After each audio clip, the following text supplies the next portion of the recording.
Amén. Números 14. Amén. Desde el versículo 1. Vamos a leerlo en el nombre del Padre, del Hijo y bajo la unción del Espíritu Santo. Amén. Dice: entonces toda la congregación gritó y dio voces, y el pueblo, ¿qué dice?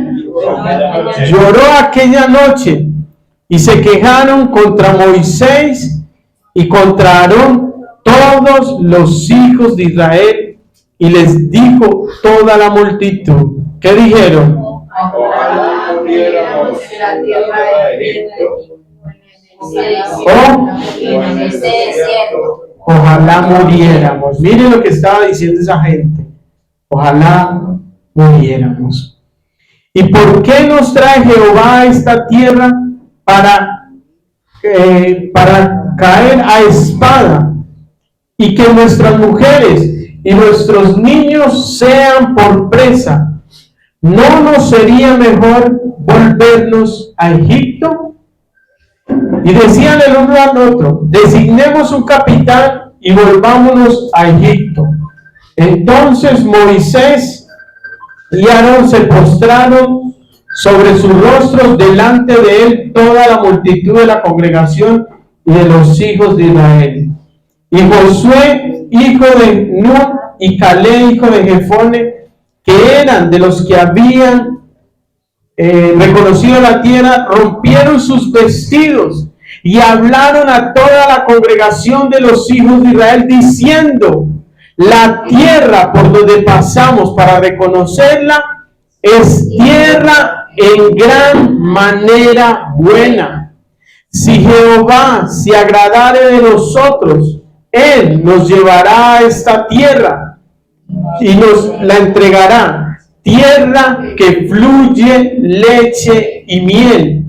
Por tanto, no seáis rebeldes contra Jehová, ni temáis al pueblo de esta tierra, porque nosotros los comeremos como pan. Su amparo se ha apartado de ellos, y con nosotros está Jehová, no los temáis. Entonces toda la multitud habló de apedrearlos, pero la gloria de Jehová se mostró en el tabernáculo de reunión a todos los hijos de Israel. Y Jehová dijo a Moisés, ¿qué dijo Jehová? ¿Hasta cuándo me ha de gritar este pueblo?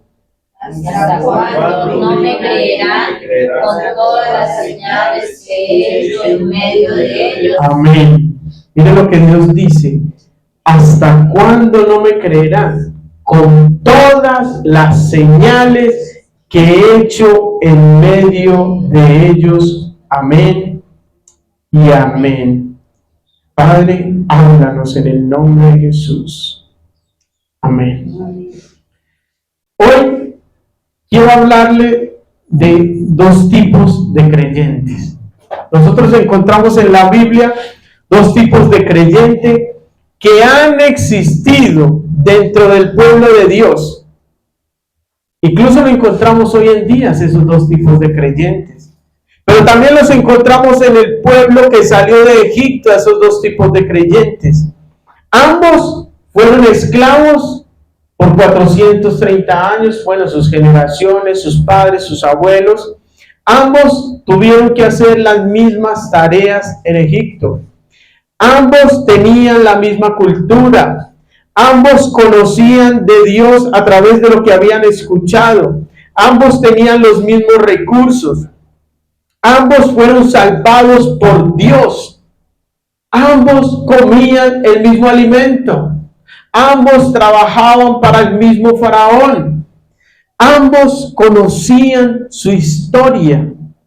Pero existía una gran diferencia entre ambos creyentes. El capítulo 13 del libro de Números, le invito que esta tarde se los lea en su casa, nos narra la historia cuando el pueblo llegó a las puertas de la tierra. Ellos habían salido de Egipto y llegaron a las puertas de la tierra, y Dios le dijo a Moisés: envía hombres que reconozcan la tierra, la cual yo doy. ¿Qué dice el Señor? Yo doy, o sea, yo les entrego, yo les regalo, yo les doy, yo les cumplo.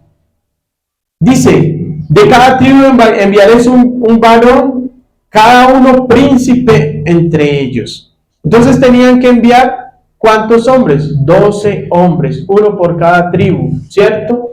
Y debían ir, y Moisés les dijo, tenían que ir, reconocer la tierra, comprobar que era una tierra que fluía leche y miel, y que era una tierra llena de frutos, de verduras, de bendición, una tierra verde diferente a ese desierto el que veían.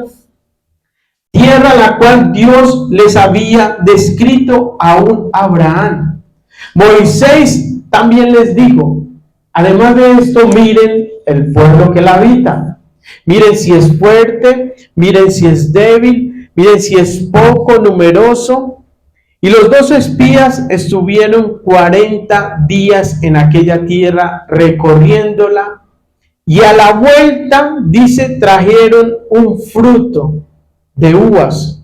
Era tan grande que debía ser cargado por 2 con un palo.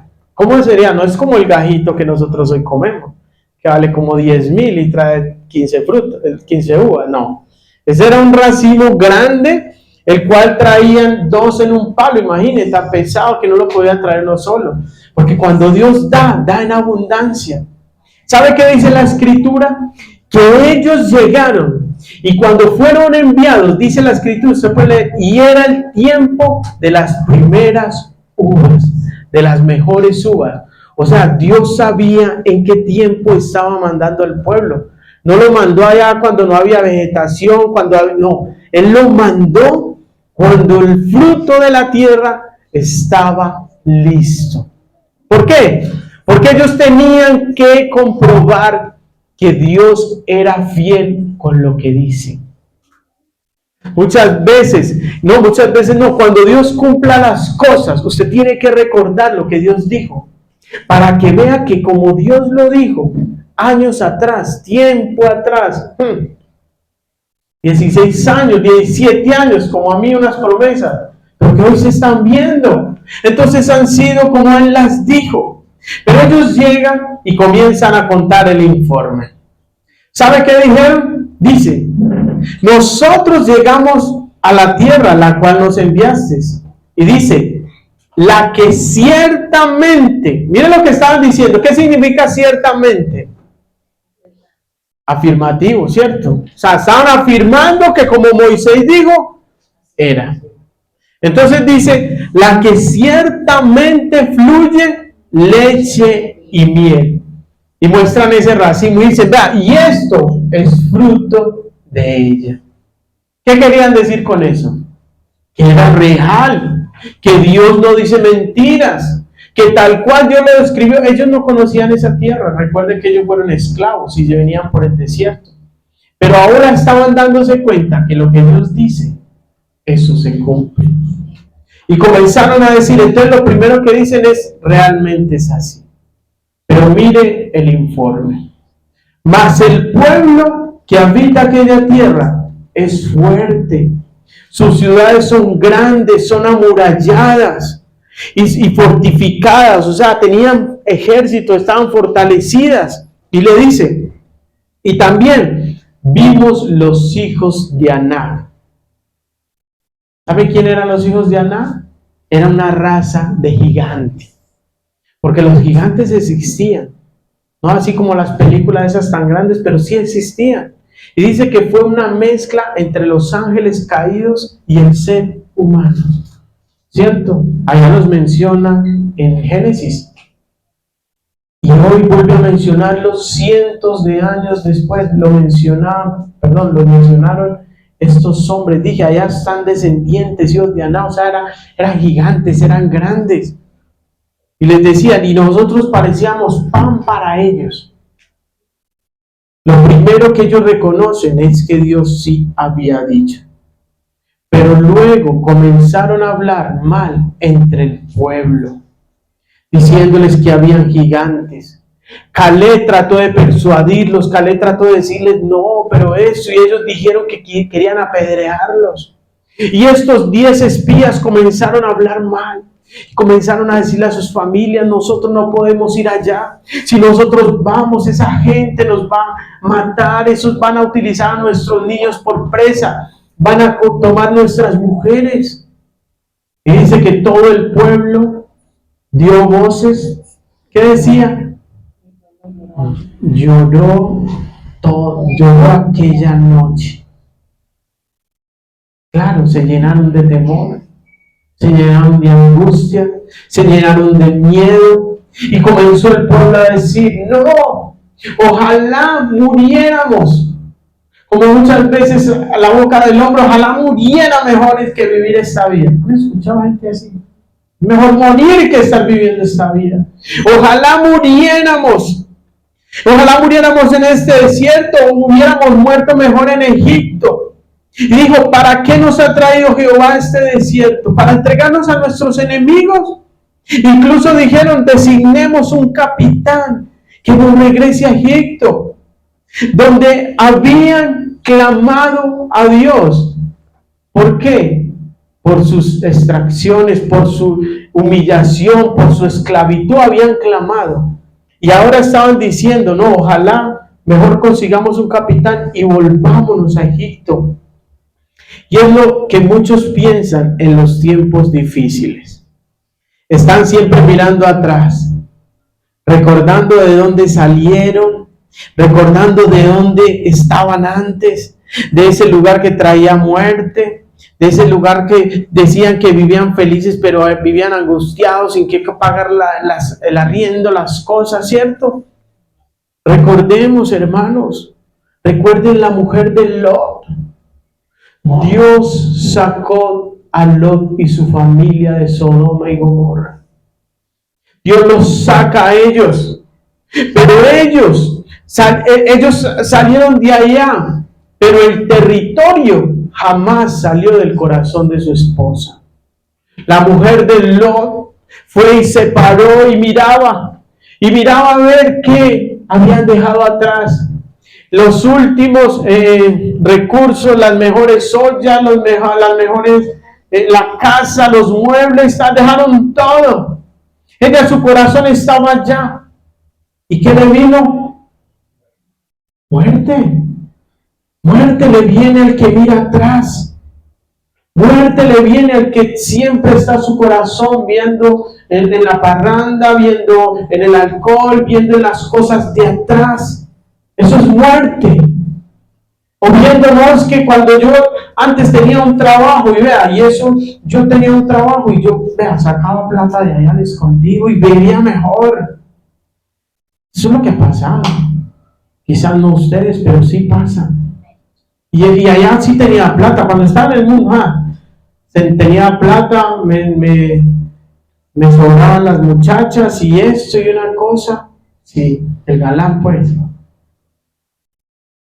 Pero ahora nuestra mentalidad tiene que cambiar.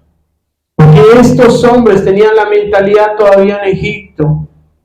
Estos son los tipos de creyentes.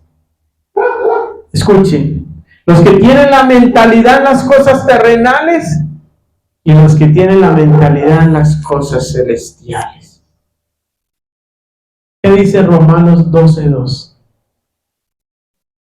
Dígalo.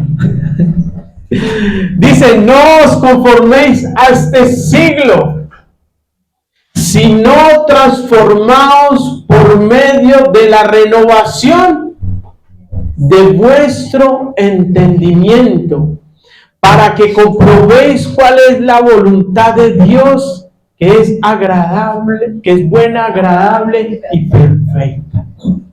¿Qué dice? Transformaos por medio de la renovación de vuestro entendimiento.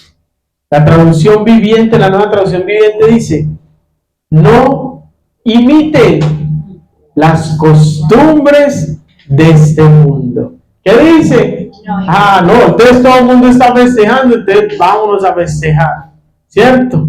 Como el primero nosotros por acá. Primero, sí, fue el primero.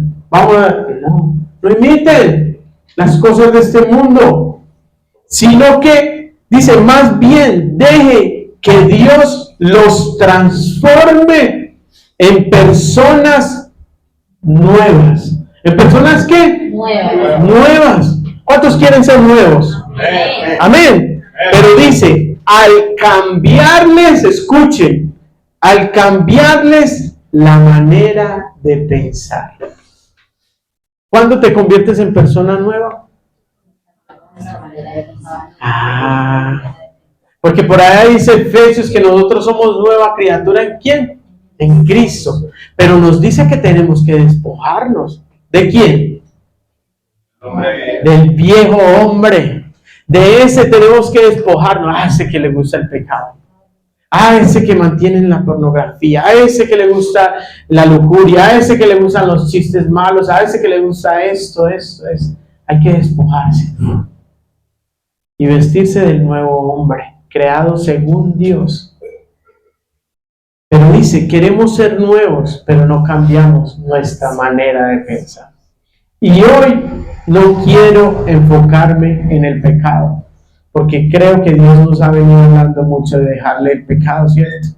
Hoy quiero que renueven su mente, que transformen su mente, que sean nuevas criaturas, al dejar que Dios cambie su manera de pensar. El deseo de Dios no es que pensemos como el mundo piensa. Recuerde la prédica de hace 8 días que decía que no tuviéramos temor de lo que el mundo tenía temor. Que no llamáramos conspiración a lo que el mundo llama conspiración, sino que nuestro temor sea Dios y nuestro miedo sea Jehová. Yo lo parafraseo. Nosotros no pensamos igual. Amén. Nosotros no pensamos igual. Amén. Fue por ello que Dios lleva al pueblo por el desierto. ¿Sabes por qué Dios nos lleva al desierto? Escuchen esto. Dios nos lleva al desierto para cambiar nuestra manera de pensar. Tremendo, ¿no? Pero es que es difícil entenderlo allá. ¿Cómo puede Dios cambiarlo? Dios nos lleva al desierto para cambiar nuestra manera de pensar. Entonces Dios dijo a Moisés, lleva al pueblo por el desierto. Recordemos que ellos no conocían a Dios. Ellos solamente creían en Dios o en el Dios de su padre Abraham. Claro, cada padre de familia tenía que enseñarle a su hijo, mira, nosotros tenemos una promesa del Dios de Abraham, nuestro padre. Y fue el mismo Dios de Isaac y el mismo Dios de Jacob, y ese es el que nos sostiene. Entonces ellos conocían, no conocían a Dios, perdón, ellos habían escuchado a ese Dios, sabían que existía, pero crecieron viendo brujería, viendo hechizos, viendo rituales, viendo cosas inmundas ofrecidos por los egipcios a sus dioses. Eso fue lo que crecieron ellos. La Biblia no lo dice. La Biblia no lo dice, pero cuando Dios comienza a juzgar cada dios de allí, les estaba mostrando no solo a los egipcios, sino al pueblo de Israel, que ellos no eran dioses. Entonces habían chamanes, habían brujos, habían crecido viendo las cosas y los sabios y cómo vivían allí. Por eso era necesario pasar ellos por el desierto. En medio de serpientes, escorpiones, ellos debían aprender quién los protegía. En medio de que no había fruto, ellos debían saber quién era el proveedor de ellos. 40 años comiendo maná, no les faltó un día. Recordemos que el 6º día recogían 2 porciones, del 6º y del 7º. Eso solamente lo hace un Dios grande.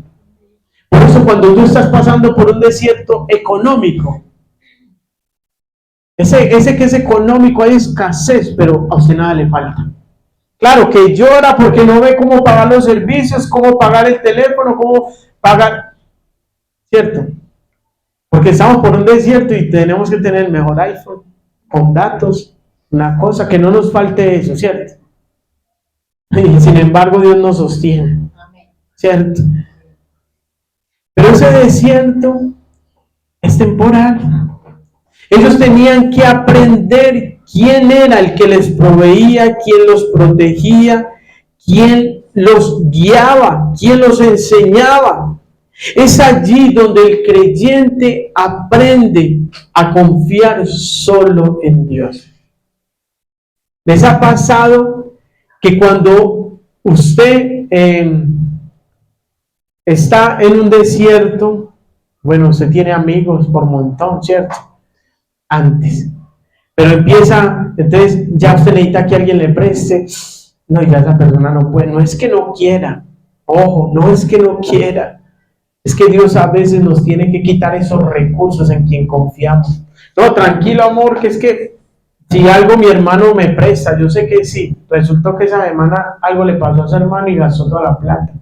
Dios a veces nos tiene que quitar esas confianzas. Y pensamos que es que el otro ya no quiere ayudarnos. Sí quiere, pero no puede porque Dios se lo impide. ¿Por qué? Porque el Señor te está enseñando a confiar en Él, a regocijarte en Él. Es difícil, sí, es difícil. Yo no estoy diciendo que es muy fácil y yo también ya lo viví. Uno a veces siente que se ahoga, uno a veces siente que no es capaz. Pero es Dios enseñándonos a depender de Él solamente. Y te digo, sí, hermanos, sí es necesario y tú vas a atravesar varios desiertos en tu vida. ¿Sí? Yo no te puedo decir, no, no, vas a atravesarlo. Jesús mismo tuvo que atravesar un desierto. Dice que Él fue llevado al desierto por 40 días. ¿Sabes por qué Jesús atravesó ese desierto? Porque Él necesitaba entender cómo vivía un humano, qué sensaciones tenía, cuán difícil nos es a nosotros muchas veces confiar o quizás regocijarnos o quizás tener descanso. En su humanidad era necesario que Jesús atravesara ese desierto para decirnos a nosotros sí se puede, para que nosotros nos pudiésemos apoyar en Él. Muchos dirán, pero si Él era Dios, sí es Dios, pero estaba en su carne, en su humanidad. No en la carne del pecado, en su carne física. Él mismo atravesó. Y sabemos por Él y por otros que el desierto no es para siempre. ¿El desierto no es para qué? Siempre. El desierto no es para siempre. Pero siempre será necesario el desierto para el creyente. ¿Sí lo entendieron? Vamos a decirlo, el desierto no es para siempre, pero siempre será necesario el desierto para el creyente. Amén. Amén. Ahora, cuando atravesamos esos desiertos, no estamos solos. Pero, Señor, es el momento en que más solos nos sentimos. ¿Les pasa? Es cuando más solos nos sentimos. Si nosotros logramos entender que en el momento en que más solos nos sentimos, es cuando mejor acompañados estamos de Dios. Es contradictorio, pero así funciona Dios.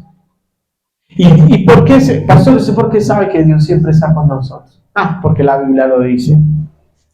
Dice la Escritura en Lucas 4, y Jesús fue llevado por el Espíritu al desierto. ¿Por quién? Por el Espíritu. O sea que yo no entro solo a un desierto. Hay alguien que va conmigo y es Dios. ¿Y qué pasa dentro del desierto? ¿Estoy solo? No, Él sigue ahí. Todos estudiamos algún día, ¿cierto? ¿Qué pasaba cuando usted estaba en un examen? Silencio, un silencio total. Y la pregunta, ¿el profesor no estaba? Él estaba. pero estaba en silencio. Ese no era tiempo de preguntar.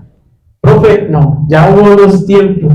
Ya era el momento de la prueba. Y él estaba, aunque en silencio, él estaba. Igual nosotros. Cuando nosotros estamos en la prueba, no es que Dios no esté, solo que nos está examinando.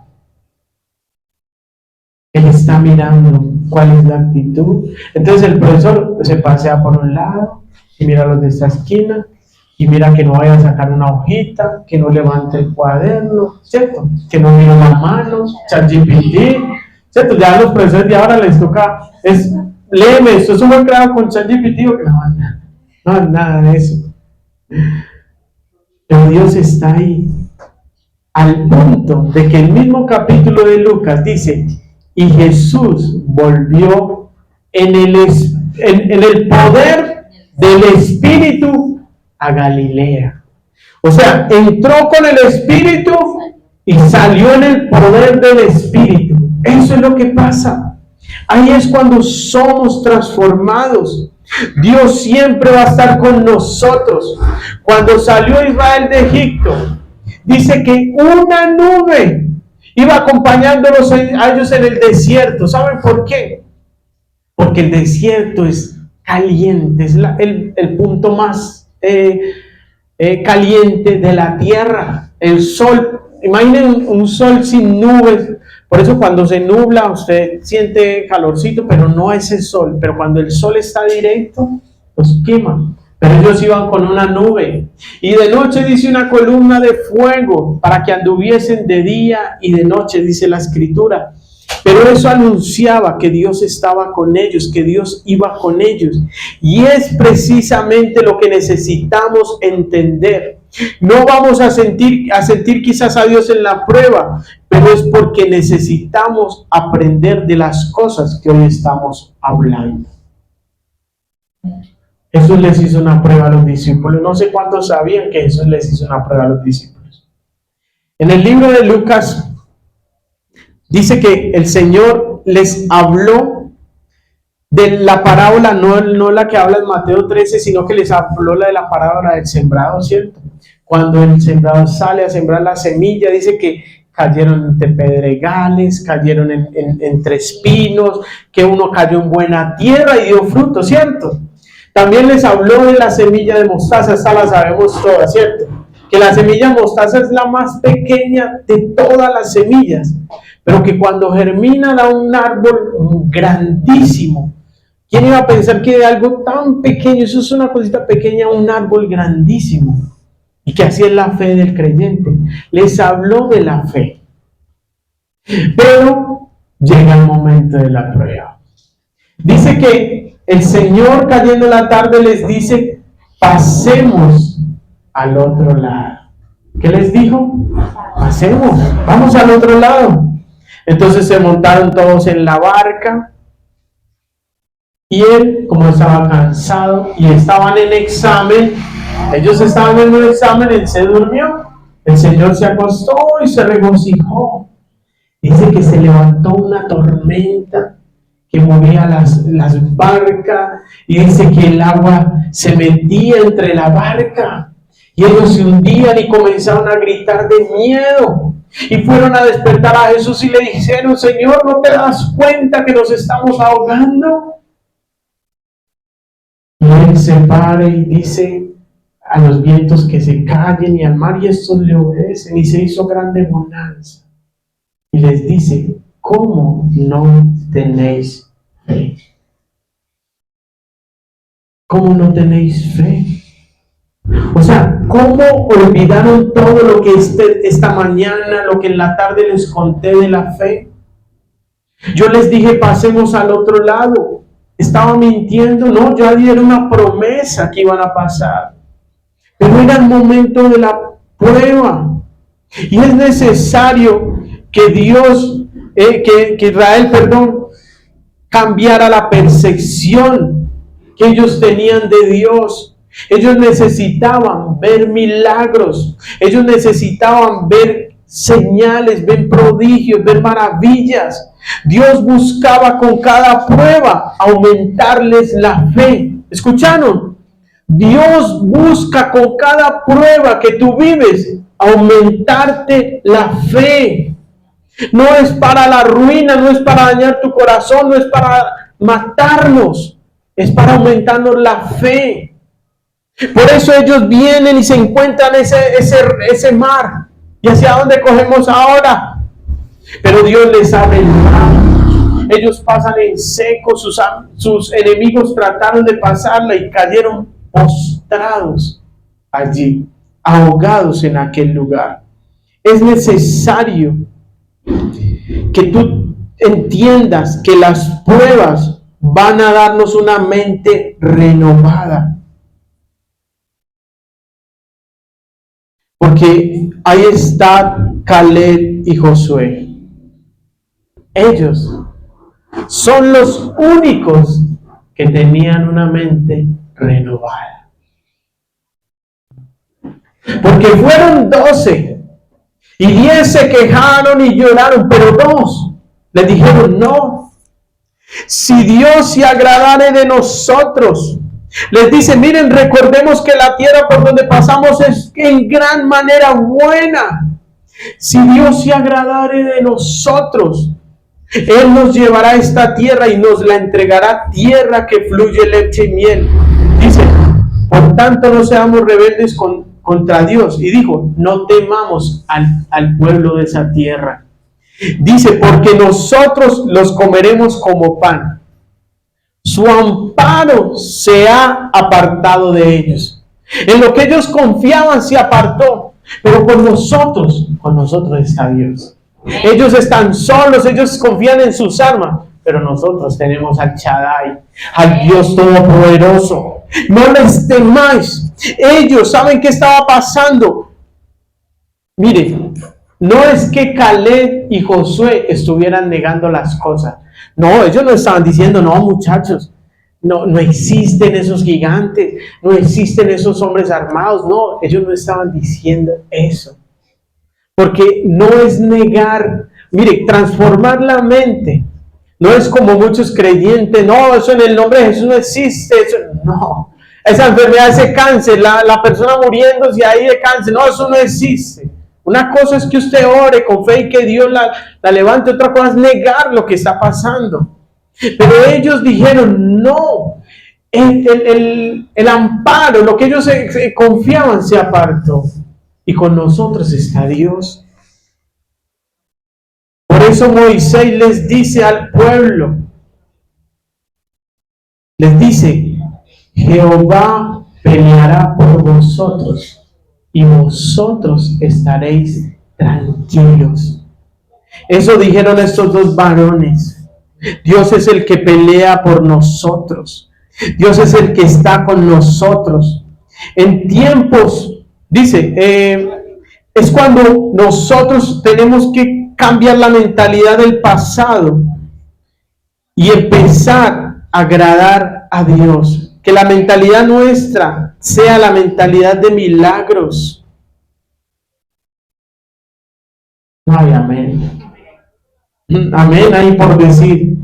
Hermanos, nosotros en este tiempo pensamos, ¿por qué no ocurren esos milagros?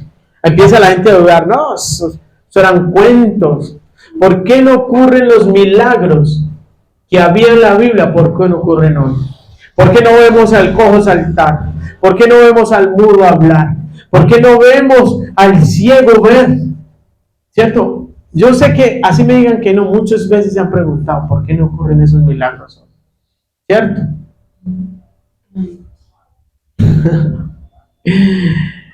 Estamos dando a entender que Dios ha cambiado, ¿cierto? Cuando usted dice, ¿por qué esos milagros no ocurren hoy? Estamos dando a entender que Dios ha cambiado, ¿es verdad o no? Ah, es que Dios antes hacía eso y ya ahora no lo hace. Pero la Escritura dice que no hay mudanza ni sombra de variación en Dios. ¿Cómo así, pastor? Que Dios no cambia. Él es el mismo ayer, hoy y por los siglos. Él no cambia. Entonces dirá, bueno, entonces ¿por qué cesaron eso? ¿Por qué cesaron? ¿Qué pasó? Los que hemos cambiado somos nosotros. La iglesia es la que ha cambiado. ¿Por qué sé que es la iglesia? Por las enseñanzas de Jesús, por la autoridad de Jesús y la autoridad que Jesús delegó a los apóstoles, a los 70 y luego a la iglesia. ¿Escucharon? A los 12, a los 70 y luego a la iglesia. ¿Y quién es la iglesia? Nosotros somos la iglesia.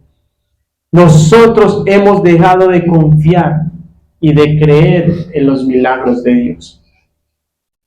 Nosotros hemos dejado, le hemos dado más poder a las mentiras del enemigo, a la enfermedad, a la escasez, a la ruina, que a Dios que hace todo posible, que a Dios que pelea por su pueblo.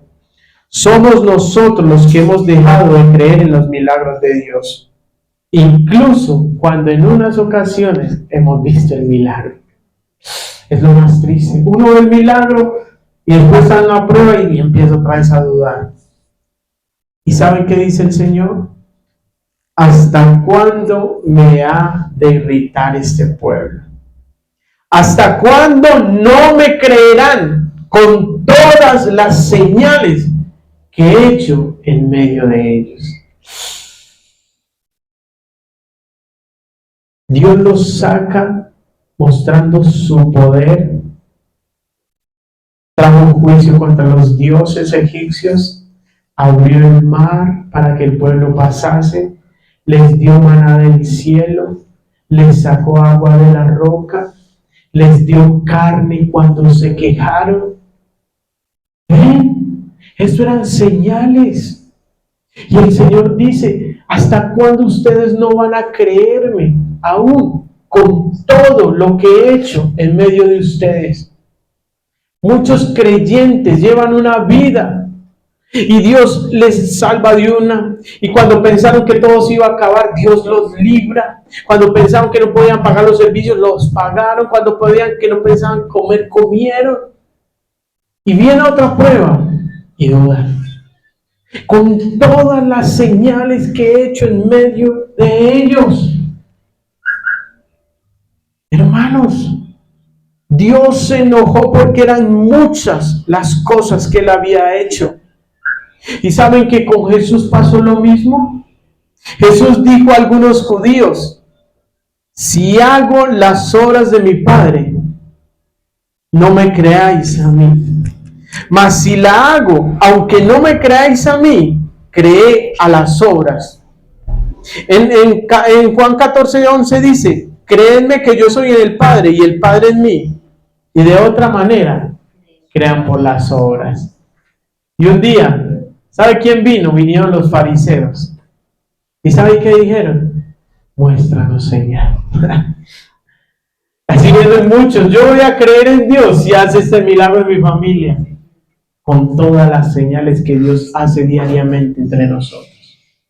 Ah, pero es que usted cree que tiene su trabajo porque usted es el mejor y se lo ganó y se lo merece. No seamos así. Tenemos porque Dios nos lo da. Tenemos el negocio porque Dios nos lo da. No confiemos en tus sabidurías, en tus habilidades. Los fariseos venían pidiendo señal con todas las señales que habían oído. Un día se les metió un hombre que ellos conocían, que se pedía limosna ahí en el templo, y lo vieron saltando y gritando y dijeron, ¿pero por qué? Recordemos que una persona así no podía entrar al templo. Y ellos se asombraron y ya ese era el que se sentaba. O el cojo cuando Pedro saltando y gritando y alabando a Dios. Eran señales. Pero la iglesia de hoy no ve señales porque no creen. Hermanos, ¿cómo que un líder de una iglesia va a dudar de los milagros de Dios? Eso es tremendo, ¿no? Tenemos que confiar y creer que Dios todavía puede hacerlo. Tenemos que creer y confiar que Dios todavía lo hace.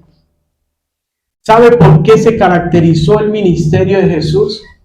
Y Nicodemo le dijo, Señor, es que Sabemos que usted viene de Dios, porque nadie puede hacer las cosas que usted hace.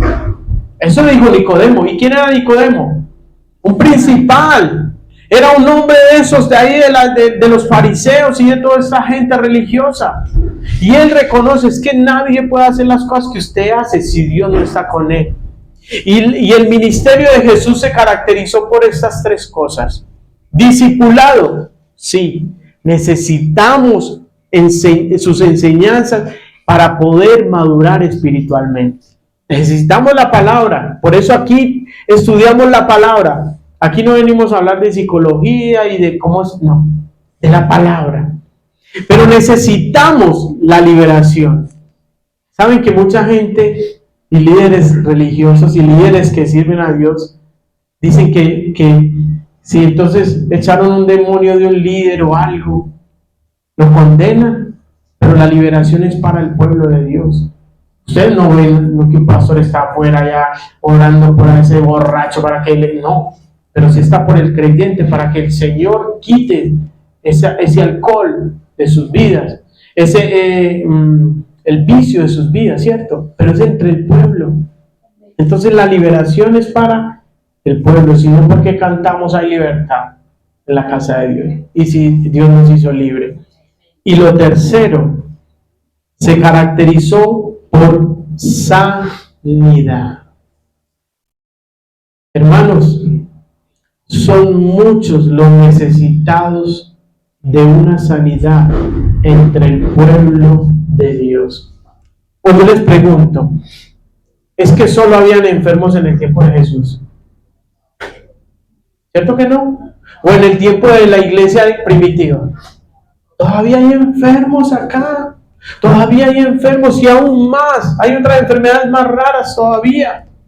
Entonces nosotros tenemos que ser esa iglesia referente en la tierra. Pero lastimosamente hoy en día estas manifestaciones se ven evidentes en un puñado de ministros o congregaciones cuando el plan de Dios no fue ese. ¿Qué quiero decir con eso? Que usted ve por allá un ministerio, ay, allá sí pasan sanidades. Y en esta iglesia pequeña, ay, no hay sanidades. Mentiras del diablo. Es que ese es el ministro que es usado, mentiras del diablo. Ningún ministro, ninguna persona en la tierra tiene el poder para sanar. Nadie. ¿Escucharon? Nadie. Es el Espíritu de Dios que está sobre nosotros el que sana. Ahí mismo lo dice Hechos 10, 36 al 38, que es Jesús fue ungido con el Espíritu y estuvo haciendo bienes y sanando a todos los oprimidos por el diablo. O sea que hasta Jesús necesitó, a pesar de que era Dios, tener la unción del Espíritu Santo para ver sanidades. Entonces las sanidades tienen que pasar, los milagros tienen que pasar. Cuando Jesús comisionó a los 12, les dio autoridad sobre toda enfermedad, sobre los demonios, y les dijo, id y sanad enfermos, limpiad leprosos, resucitad muertos y echad fuera demonios. Fue la misma autoridad que le dio a los 70. Una vez envía a 12, otra vez envía a 70. Y dice que estos volvieron emocionados. Y le dijeron, uy, Señor, los demonios se nos sujetaban. Se nos sujetaban, Señor, los demonios. En tu nombre. ¿Te imaginas? En tu nombre, Señor, se nos sujetaron los demonios. Era el gozo de ver una liberación, un poder.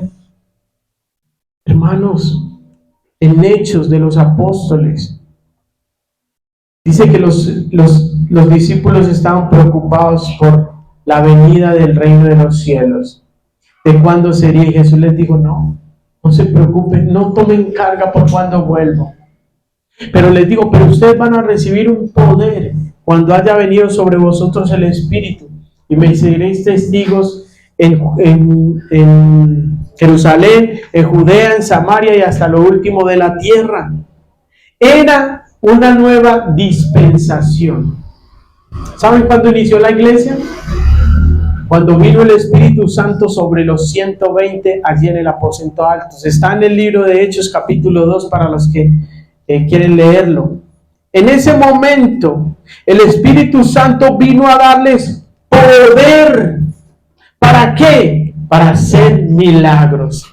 Entonces es cuando vemos a un Pedro, ese Pedro que estaba asustado, negando a Jesús, maldiciendo.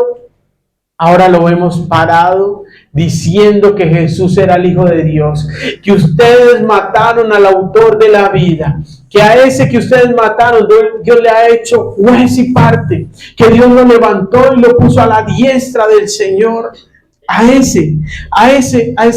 Ese mismo Pedro fue el que un día le dijo a un cojo: ¿por qué te quedas mirándonos?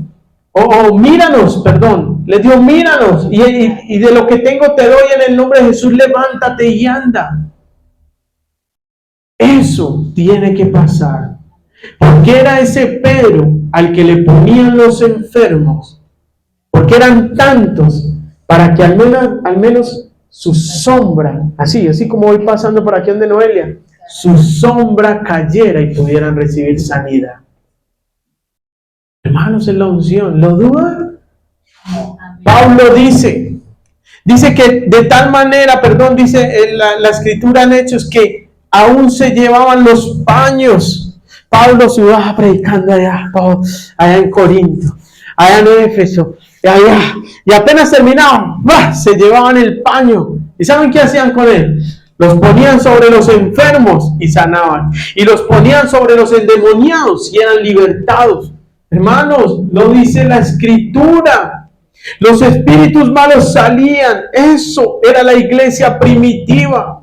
Ellos eran conocidas por las señales y maravillas que Dios hacía a través de ellos. Pero el pueblo de Israel no creyó a estas señales.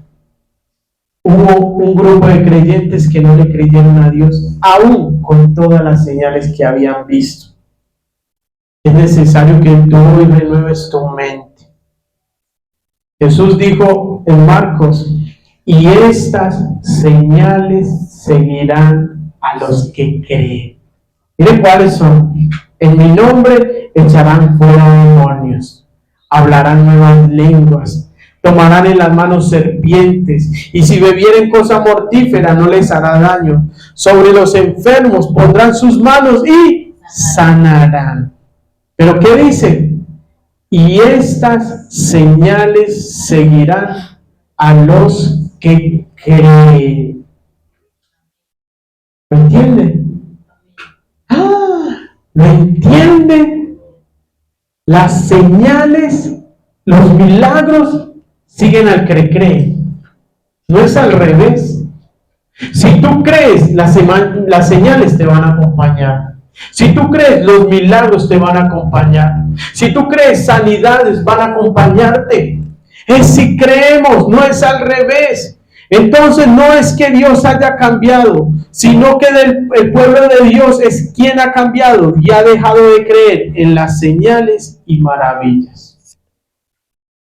Charles Finney fue un hombre, un gran evangelista en el siglo XIX, Un hombre dice que una vez entró a una fábrica. Les cuento una parte de eso.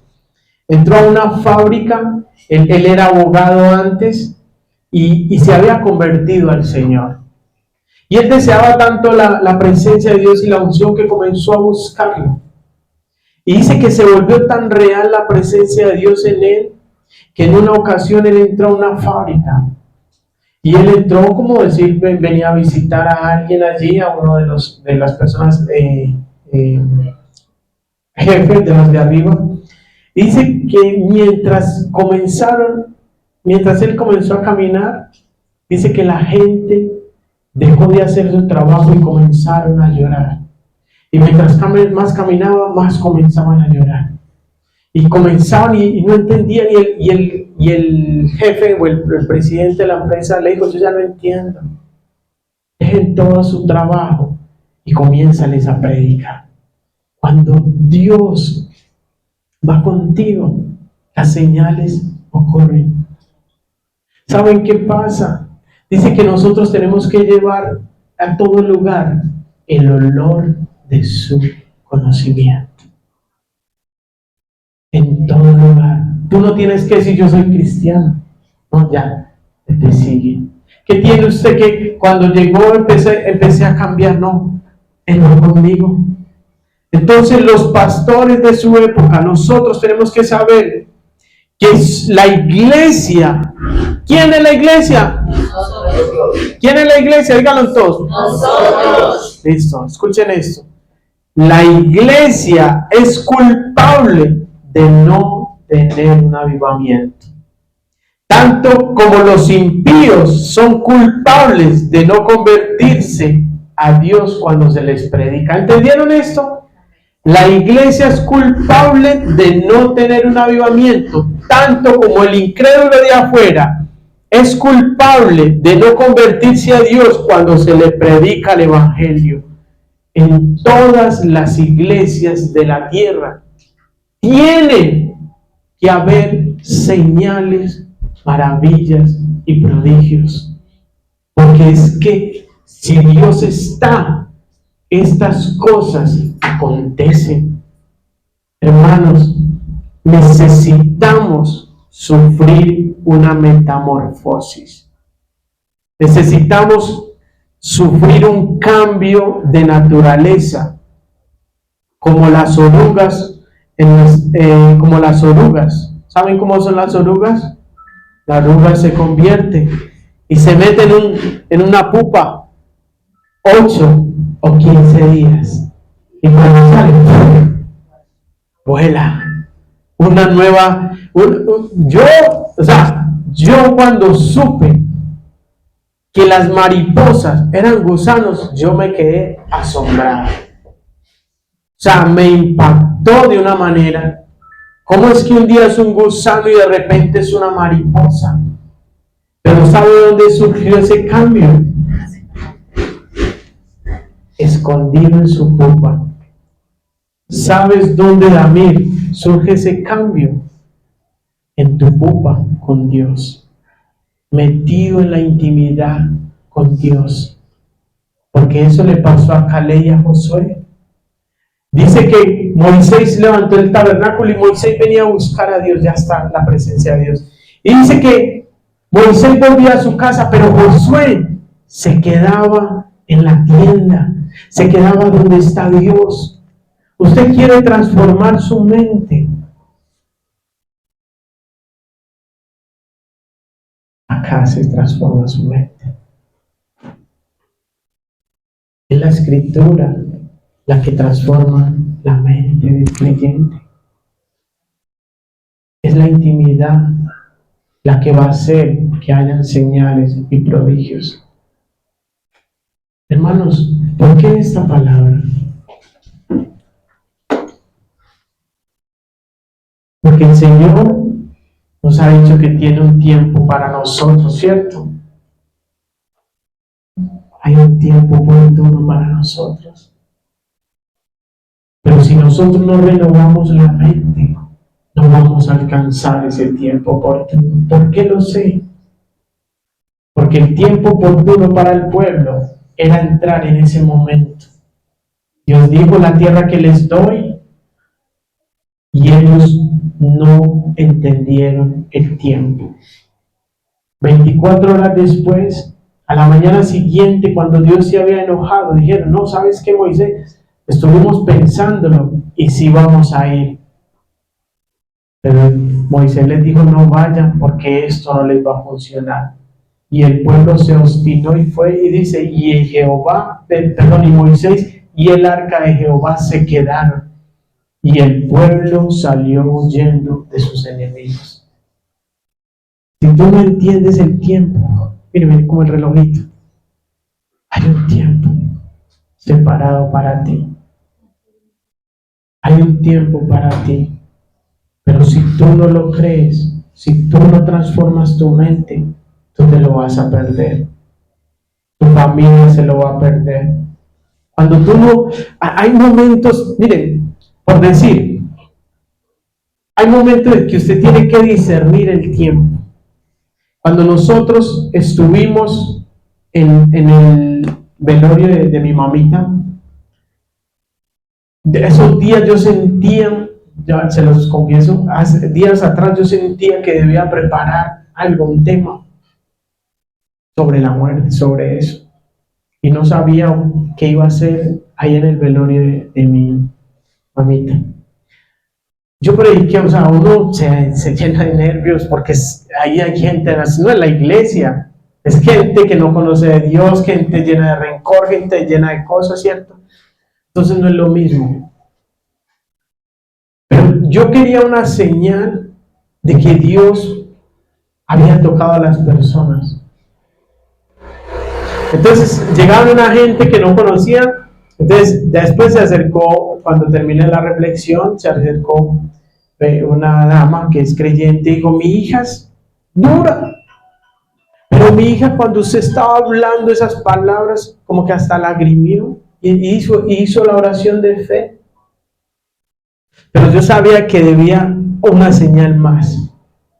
Entonces mi mamá estuvo donde una tía de ella, y allá llegó un hombre, una persona que conocemos, que yo se suponía que él también me conocía a mí, y le preguntó a mi mamá que quién era ese hombre que estaba como con una presencia diferente, así todo, así que estaba hablando esas cosas.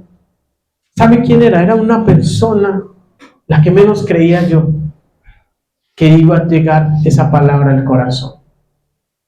Quizás cambió, quizás no cambió, no sé, pero ese momento tocó a esa persona.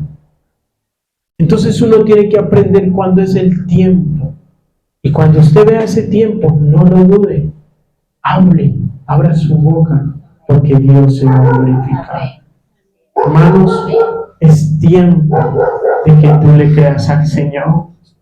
Porque un tiempo de estos está reservado para ti. Pero tú lo puedes perder si no renuevas tu mente. Ponte de pie. Padre, yo te doy gracias, Señor, por las personas, Señor, que están a través de las redes sociales, Señor. Uno, Señor, uno que pueda estar necesitando esta palabra, Señor. Yo te pido, tócale y llévale al corazón. Pero, Señor, renueva y transforma su mente. Que puedan entender que los desiertos son necesarios, y que es allí donde Dios renueva nuestra mente. En el nombre de Jesús, Dios te bendiga.